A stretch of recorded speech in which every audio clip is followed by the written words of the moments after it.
સ્વેચ્છાએ મજાર દૂર કરનાર મુજાવર સહિતના નાગરિકોનું જાહેર સન્માન કરતા જિલ્લા કલેક્ટર દિગ્વિજયસિંહ જાડેજા। શાંતિપૂર્વક અને સ્વેચ્છાએ જગ્યા ખાલી કરી દરગાહના ટ્રસ્ટીઓએ વિકાસ આડેનો દરવાજો ખોલી આપ્યો છે। કલેક્ટર દિગ્વિજયસિંહ જાડેજા વેરાવળ શહેર અને જિલ્લામાં કલેક્ટર દિગ્વિજયસિંહ જાડેજાના માર્ગદર્શન હેઠળ ઈણા, જમજીર, દુસ્તિયા સહિતના સ્થળોએ વિકાસ અને જાહેર પરિવહનમાં નડતરરૂપ અનઅધિકૃત દબાણો ખુલ્લા કરવાની કામગીરી પૂરઝડપે ચાલી રહી છે, જેમાં નાગરિક સમાજનો પણ સાનુકૂળ પ્રતિસાદ મળી રહ્યો છે। કલેક્ટરે સ્વેચ્છાએ દબાણ દૂર કરવાની કરેલી અપીલનો સાનુકૂળ પ્રતિભાવ આપતા સોમનાથ બાયપાસ રોડ પર આવેલી દરગાહના ટ્રસ્ટીઓએ સ્વેચ્છાએ દબાણ દૂર કરી આગવું ઉદાહરણ પ્રસ્તુત કર્યું છે। તેમની આ કામગીરીને બિરદાવતા જિલ્લા કલેક્ટરશ્રીએ આજે જિલ્લા વિકાસ અધિકારી સ્નેહલ ભાપકરની ઉપસ્થિતિમાં દરગાહના મુજાવર અને ટ્રસ્ટીઓનું શાલ ઉડાડી જાહેર સન્માન કર્યું હતું। નેશનલ હાઈવે પર આવેલી 90 ફૂટની આ જગ્યા ખુલ્લી થવાથી ભવિષ્યમાં રોડ બનાવવા માટેનો માર્ગ મોકળો થયો છે। NN news Junagadh. દર્શક મિત્રો, તમારી આસપાસ બની રહેલી અવનવી ઘટનાઓ વિશે જાણવા માટે NN ન્યૂઝને લાઈક કરો, શેર કરો, સબસ્ક્રાઇબ કરો અને બેલ આઇકન પ્રેસ કરો, જેથી આપને નોટિફિકેશન્સ મળતી રહે।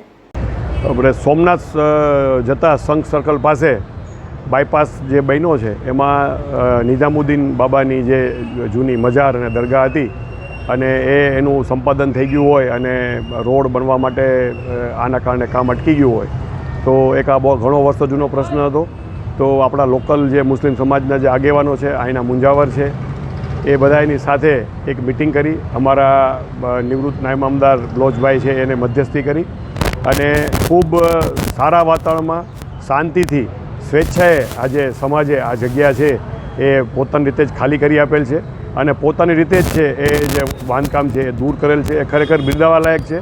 અને આના માધ્યમથી આ આજે આપણે જોઈએ તો ત્રીજું એવું ધાર્મિક અને કુલ 3 હિન્દુ 3 મુસ્લિમ ગણીએ તો છઠ્ઠું એવું ધાર્મિક સ્થળ છે જે લોકોએ સ્વેચ્છાએ આ દૂર કરેલ છે।